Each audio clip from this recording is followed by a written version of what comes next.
Hai, halo, assalamualaikum. Balik lagi dengan saya, Fauzia. Di episode kali ini, saya akan membahas topik yang sedang hangat dan penuh dampak sosial, yaitu PHK massal di PT Sritex dan beberapa perusahaan lainnya di Jawa Tengah. Namun, kali ini kita tidak akan hanya membahas peristiwa tersebut, tapi juga mengkritisi artikel yang baru-baru ini beredar mengenai masalah ini. Artikel tersebut menyampaikan betapa besar dampak dari pemutusan hubungan kerja di Sritex. Dengan lebih dari 10.000 karyawan yang terpaksa kehilangan pekerjaan mereka. Tetapi, di balik pemberitaan ini, ada beberapa hal yang patut kita pertanyakan lebih lanjut. Begitu banyak pekerjaan yang terombang-ambing akibat peristiwa ini.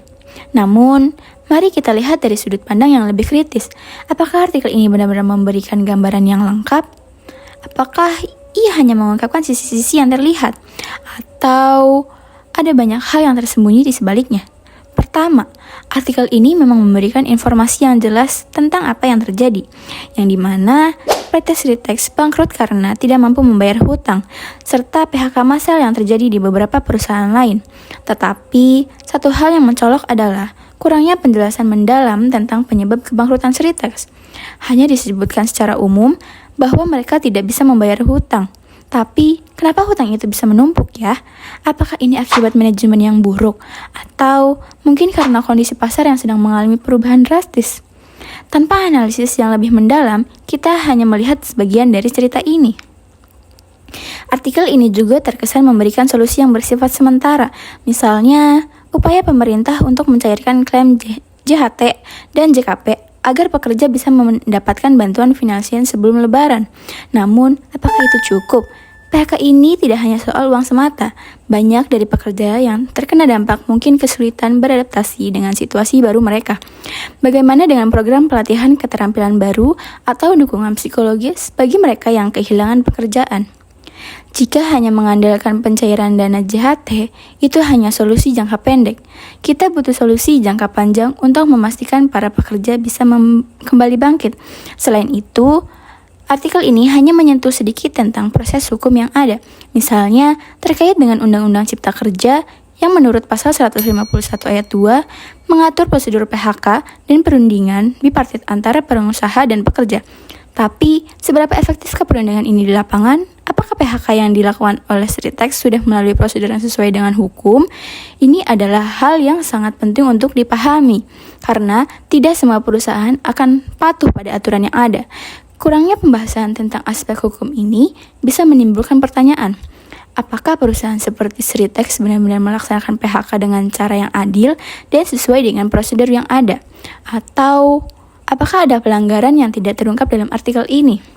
Selanjutnya, kita perlu menyoroti dampak sosial dari PHK massal ini.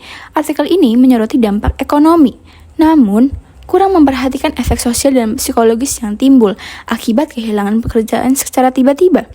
Bagi banyak pekerja, kehilangan pekerjaan bukan hanya soal uang.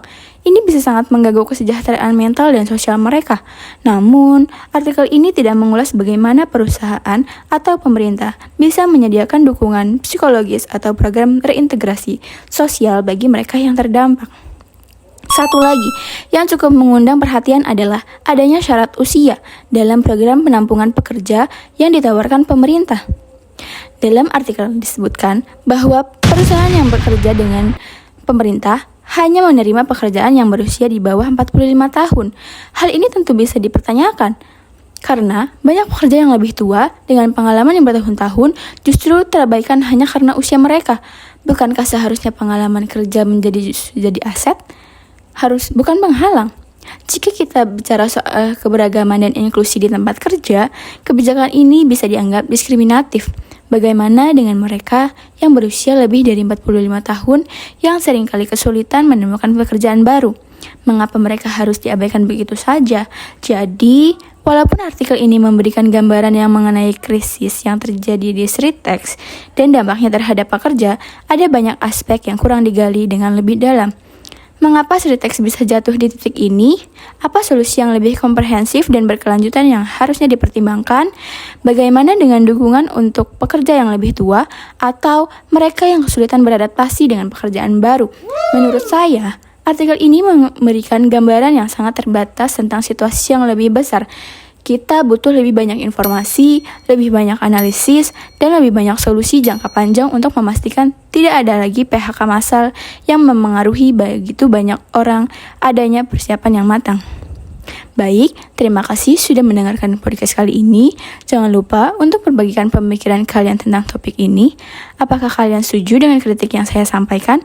Atau mungkin kalian punya pandangan berbeda? Sampai jumpa di episode selanjutnya. Dan mari kita terus berusaha untuk memahami isu-isu penting ini dengan lebih baik. Wassalamualaikum warahmatullahi wabarakatuh.